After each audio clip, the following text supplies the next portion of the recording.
주인이 쓰시는 그릇. 다 같이 시작. 여러분 중에 가정에 혹시 비단 옷을 입어보거나 가지고 계신 분 계십니까? 또 여러분 가정에 걸레가 있습니까? 걸레. 예? 다시 묻습니다. 비단도 있고 걸레도 있습니까? 비단은 없고 걸레만 있습니까? 왜 이렇게 묻습니까? 아무리 비단 옷이라도 깨끗해야 입을 수가 있습니다. 걸레도 여러분 사용할 때 깨끗하게 빨아서 사용합니다. 오늘 본문에 보면 큰 집에는 금그릇도 있고 은그릇도 있고, 금그릇과 은그릇만 있는 게 아니라 나무그릇도 있고 질그릇도 있다. 그런데 이런 그릇을 주인이 쓰실 때 천하게 쓰기도 하고 귀하게 쓰기도 한다. 그 조건은 어디에 있느냐? 무엇에 있느냐? 깨끗함에 있다. 아무리 천한 그릇이라도, 아무리 질그릇이라도 귀하게 쓰이는 그릇이 있어요. 오늘 여러분들은 하나님 앞에 깨끗하게 귀하게 쓰임받는 성도가 되시기를 예수님 이름으로 축복합니다. 어리석은 사람은 기회를 만나도 그 기회를 기회인 줄 모르고 놓치는 사람. 이런 사람은 어리석은 사람에 해당이 됩니다. 보통 사람은 기회인 줄 알면서도 그 기회를 잡지 못하는 사람. 기회가 왔다는 건 알아요. 그런데 기회를 선용하지 못하는 사람. 세 번째는 현명한 사람은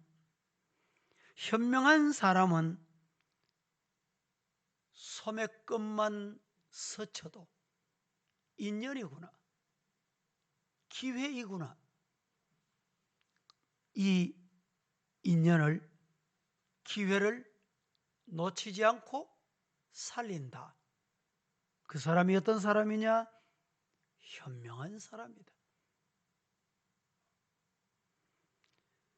어떤 사람을 만나고 어떤 책을 읽고 어떤 배움을 받느냐에 따라서 사람의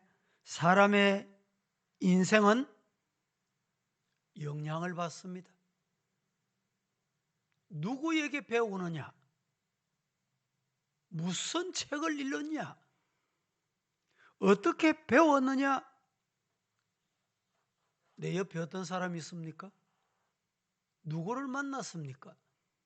여기에 따라서 인생이 달라진다.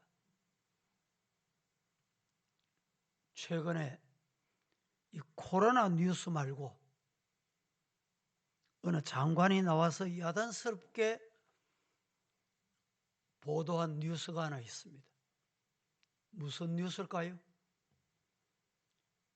세계 기업 삼성 관련된 뉴스입니다. 이병철 씨가 오래전에 돌아가시고 그 아들이 병원에 있다가 얼마 전에 세상을 떠났습니다. 그의 아들은 지금 교도소에 있어요. 이 삼성 관련을 어떻게 보도했느냐? 잠시 보실까요? 준비됐습니까? 영상을 한번 줘보세요.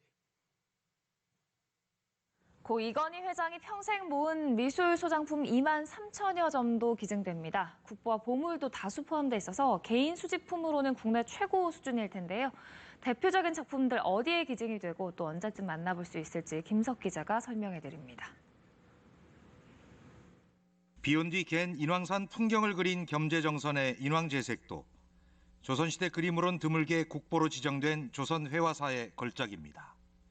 고대인이 남긴 청동 유물부터 고려 예술의 정수로 꼽히는 청자, 조선 최고의 화가 단원 김홍도의 마지막 그림까지 국보와 보물을 포함해 고 이건희 회장 소유의 고미술품 2만 1,600여 점이 국립중앙박물관에 기증됩니다. 한국인이 가장 사랑하는 국민화가 이중섭의 황소, 서민들의 질박한 삶을 담은 박수근의 그림과 한국 근현대 미술의 거장 김환기의 작품까지 쟁쟁한 화가들의 그림을 포함한 근대 미술품 1,400여 점은 국립현대미술관으로 갑니다. 이 밖에도 일부 작품들이 작가의 연고지에 있는 지역 미술관과 서울대 등에 기증됩니다. 전시가 확대될 것이고 또 연구자들이 작품에 접근을 쉽게 할 수 있게 되고 교육을 할 수 있는 기회가 확대되는 그 부가적인 효과가 아주 크다고 봅니다. 19세기 인상주의 미술의 거장 모네의 수련을 비롯해 고갱, 샤갈, 르누아르 등 국내에선 좀처럼 볼 기회가 없었던 세계적인 화가들의 그림도 국립현대미술관 품에 안깁니다. 양적으로나 질적으로나 국내는 물론 해외에서도 유래를 찾아보기 힘든 사례입니다. 정부는 귀중한 문화재와 미술품을 조건 없이 기증해준 고 이건희 회장 유족에게 감사의 뜻을 표했습니다. 이번 기증을 계기로 국립박물관과 미술관의 문화적 자산이 풍성해짐에 따라 해외 유명 박물관과 비교해도 손색 없는 경쟁력을 확보할 수 있는 토대를 마련하였습니다. 모두의 자산이 된 기증문화재와 미술품은 오는 6월 국립중앙박물관 특별전을 시작으로 국민에게 차례로 공개될 예정입니다. KBS 뉴스 김석입니다. 최종 삼성 이건희 회장의 미술작품 외에 모든 게 23,000점, 23,000점이 사회에 환원됐다라는 뉴스입니다. 앞서 보도와 같이 이중섭의 황소, 박수근의 두 여인, 이런 우리 일반 사람이 봐서는 그 가치가 어떤지는 잘 모릅니다. 어느 정도 가치냐? 전체 사회에 환원한 금액을 환산하면 16조 원이 다다른다. 16조 원. 16조 원을 내놓은 거예요, 그냥. 여러분 중에 19세기의 유명한 화가 혹시 기억나는 분이 있습니까? 20세기의 유명한 화가 기억하시는 분 계세요? 19세기의 대표적인 유명한 화가는 빈센트 반 고흐라는 사람이, 20세기의 유명한 화가는 피카소입니다. 이 두 사람이 대조를 이룹니다. 고흐는 37세에 자살해서 죽었습니다. 1853년에 태어나서 1890년에 자살해서 죽었어요. 피카소는 1881년에 태어나서 1973년 90세에 세상을 떠났습니다. 이분들의 여러분 혹시 대표 이 작품 기억나는 게 있습니까? 제가 몇 가지만 한번 소개해 볼게요. 반 고흐의 작품 중에 꽃병에 꽃이 해바라기 15송이. 보니까 좀 그럴듯합니까? 어떻게 생겼는지 여러분 이렇게 한번 보세요. 이 그림이 얼마쯤 할 것 같습니까, 여러분? 언제 그림이냐? 19세기 그림입니다. 반 고흐라는 사람이 19세기의 사람이거든요. 제가 올라오면서 이 그림이 도대체 얼마인가 검색을 해봤습니다. 검색을 해봤더니 4,050만 불. 4,050만 불. 4,050만 불 같으면 얼마입니까? 우리나라 돈으로 환산하면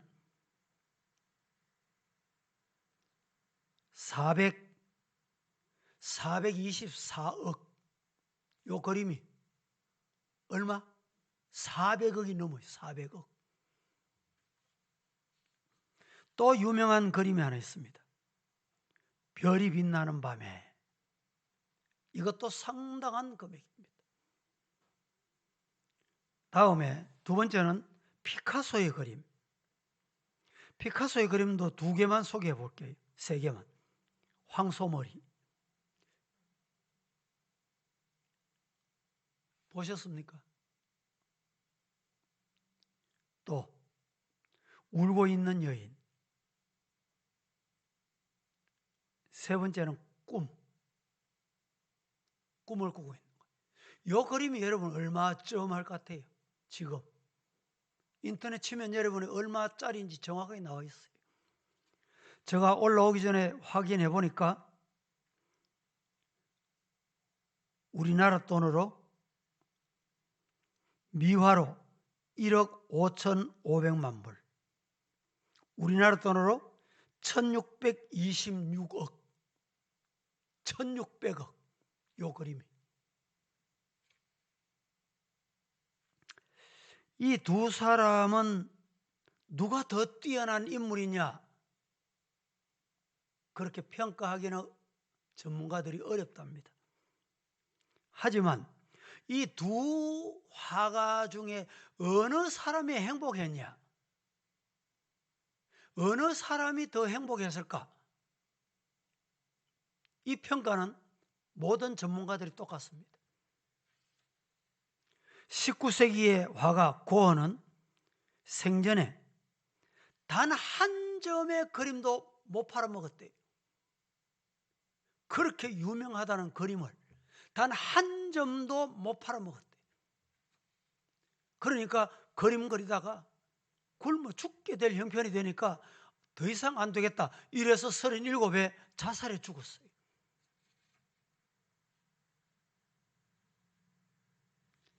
피카소는 살아생전에 20세기 최고의 화가로 대접받으면서 부여와 풍부 속에 살다가 90세의 세상을 떠나게 됐다는 겁니다.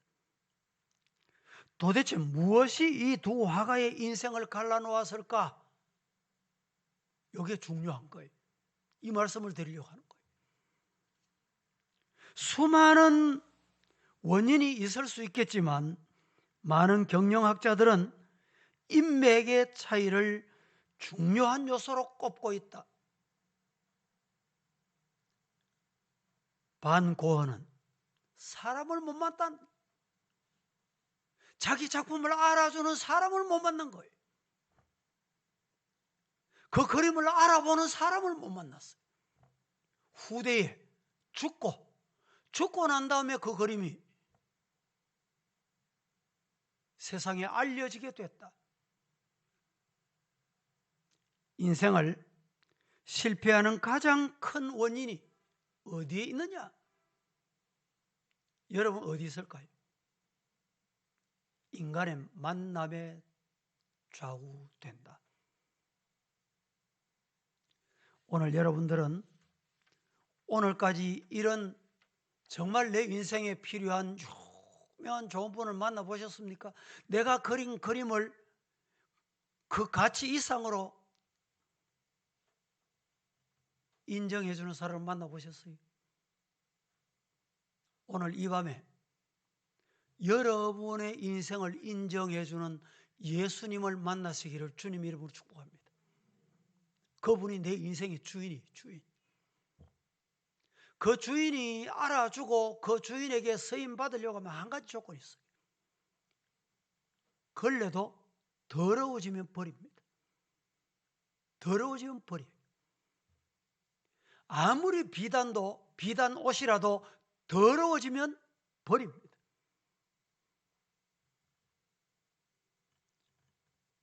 오래전에 겨울이 되면 우리 성도들이 두껍게 입고 다니는 파카 옷 있죠. 그럼 몇 년 있으니까 유행이 바뀌니까 그 옷이 다 어디 갔을까 저는 궁금해요. 요새 그 옷을 입는 사람이 없어.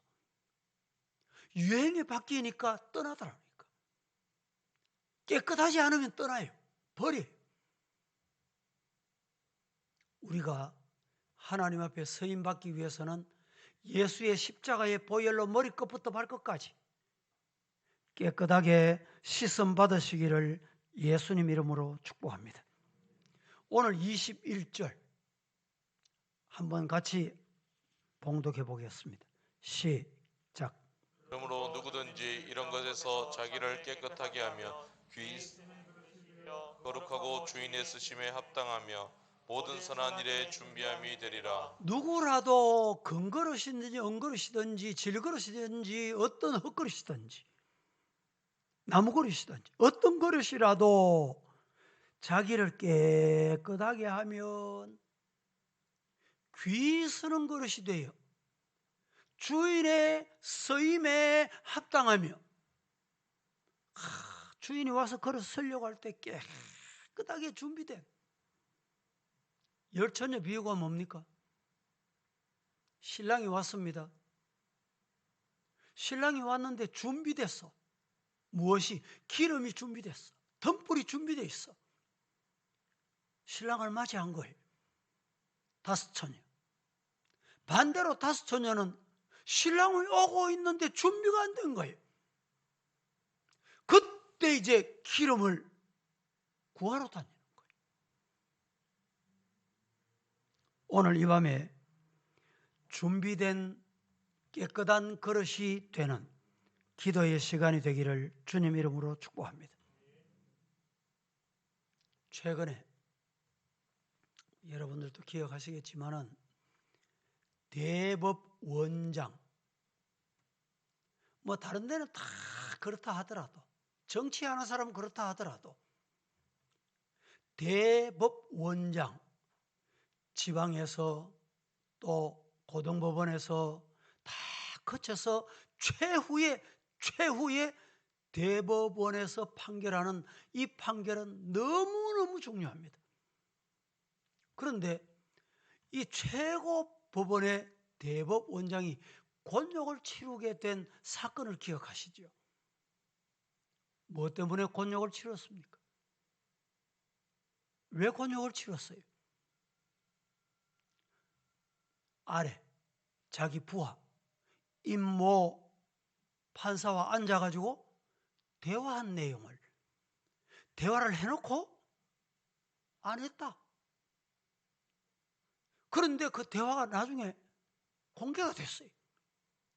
공개가 되고 난 다음에 거짓말하는 판사라는 것 때문에, 대법원장 때문에 얼마나 곤욕을 치르고 아직까지 곤욕을 치르고 있습니다.